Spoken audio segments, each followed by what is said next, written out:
Ladies and gentlemen, welcome back to the analysis of YOLENO TV. I hope you're well from wherever you're watching this channel. Now, today being the 7th April 2025, RIGATHI Gachagua has planned to have an interview at the KTN, which is scheduled to take place with Jesse Rogers as the host and RIGATHI Gachagua as the guest. So in this interview, KTN has dubbed it the Wamunyoro bombshell. Now, based on that title only, we expect a lot of fire in this interview. First of all, we all know that RUTO gave his own side, his own account of the days when he was with RIGATHI Gachagua. And then we were confronted with another interview where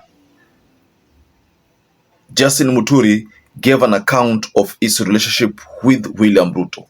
So in this analysis, ladies and gentlemen, I want us to focus on a tweet which RIGATHI Gachagua shared, and this is about 11 points agenda which he plans to use to completely discredit William Ruto's tour of the Mount Kenya.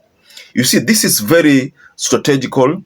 If you look at the planning of RIGATHI Gachagua, him allowing William Ruto to complete his week-long tour in the mountain, then surfacing on Sunday, and then we are confronted with goons. Then he goes to Murang'a County and is met with so many, and is met by so many voters there. This is a sign, ladies and gentlemen.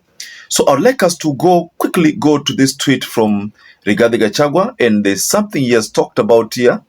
And these 11 points, ladies and gentlemen, if RIGATHI Gachagua sticks to them, then most likely itapea William Ruto tumbo joto. So before we get started on this analysis, ladies and gentlemen, I've discovered that many of you good viewers forget to like our videos. Please like this video.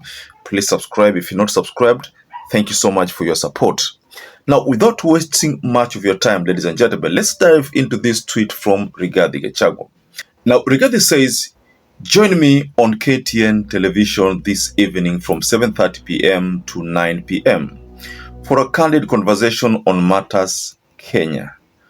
We deserve better as a nation, not state-sponsored violence, not the battered economy, not corruption, not pathological lies, not blackmails, not dysfunctional education system, not an ineffective healthcare system, not suppression of the freedoms guaranteed by our constitution, not abductions and brutal murder of our young people, not bad diplomatic relations and geopolitical interferences.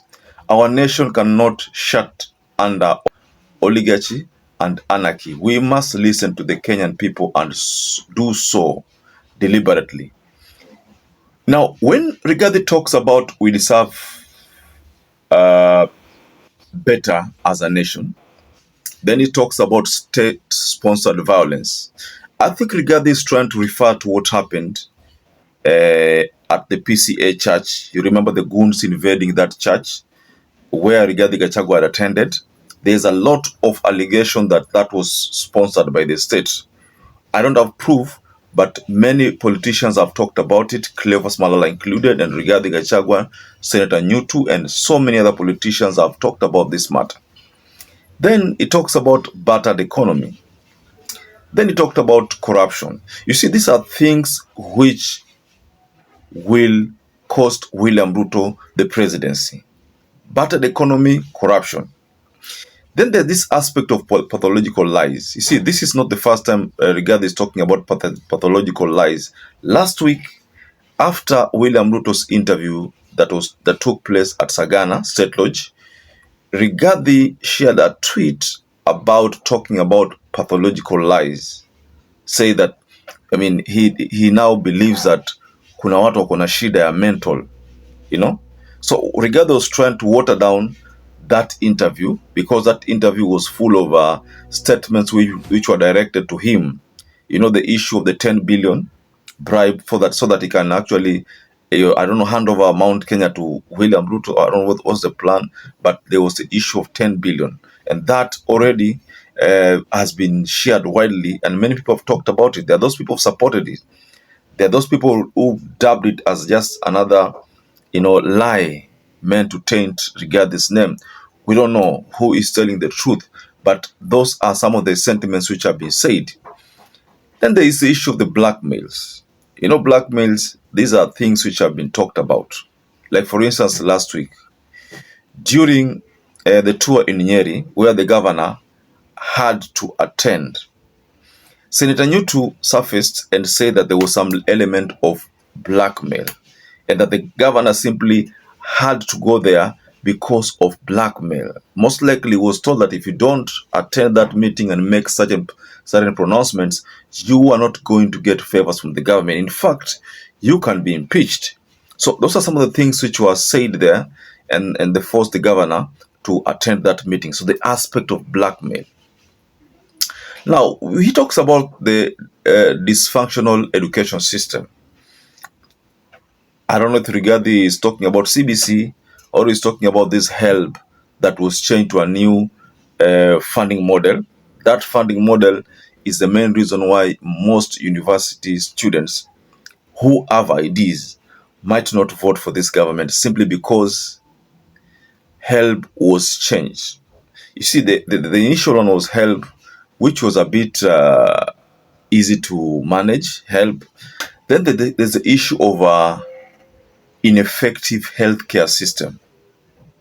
I want to be honest with you, ladies and gentlemen. SHA, if the president is not careful, SHA will bring him down.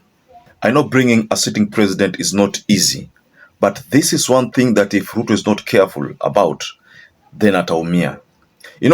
Rigathi is going to talk about the SHA thing, the suppression of freedoms guaranteed by the Constitution, this issue of abduction, So, in very few words, ladies and gentlemen, Rigathi has highlighted 11 points.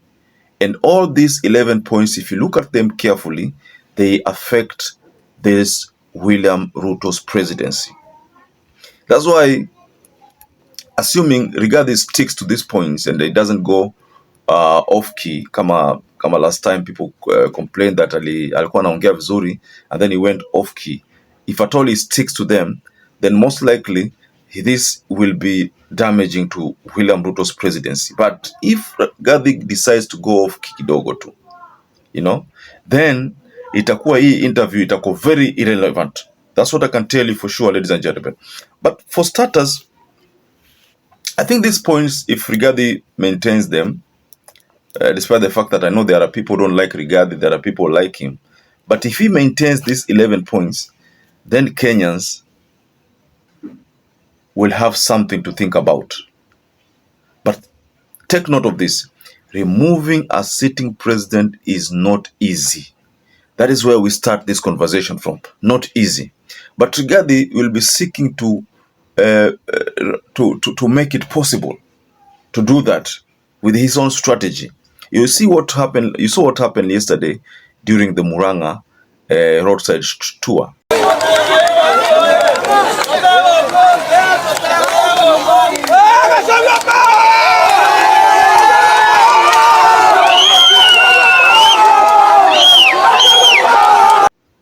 I think that strategy from Rigathi was trying to test the waters to see if the people of Muranga walikuwa na yeye ama wako na William Ruto. That's why if you look at the videos ambazo zinaonekana jana, alikuwa anatembea kwa street na the people would shout his name. Alikuwa anatembea kwa street. It was simply trying to test the waters to again send a message to William Ruto that look here, I'm the king of the mountain. Because right now the conversation there is that who is the king of the mountain? William Ruto pronounced himself as the king of the mountain after dishing out goodies to the Mount Kenya people. He is the king of the mountain. So do you believe William Ruto is the king of the mountain? What if he's the king of the mountain? The struggle here between Rigathi and William Ruto is to contain Mount Kenya. Who is going to take the biggest share, the lion's share there? That is the biggest concern, ladies and gentlemen. So perhaps if you're watching this video and you've not subscribed, take 1 second and subscribe, like this video. Until you catch up again, stay safe and stay blessed.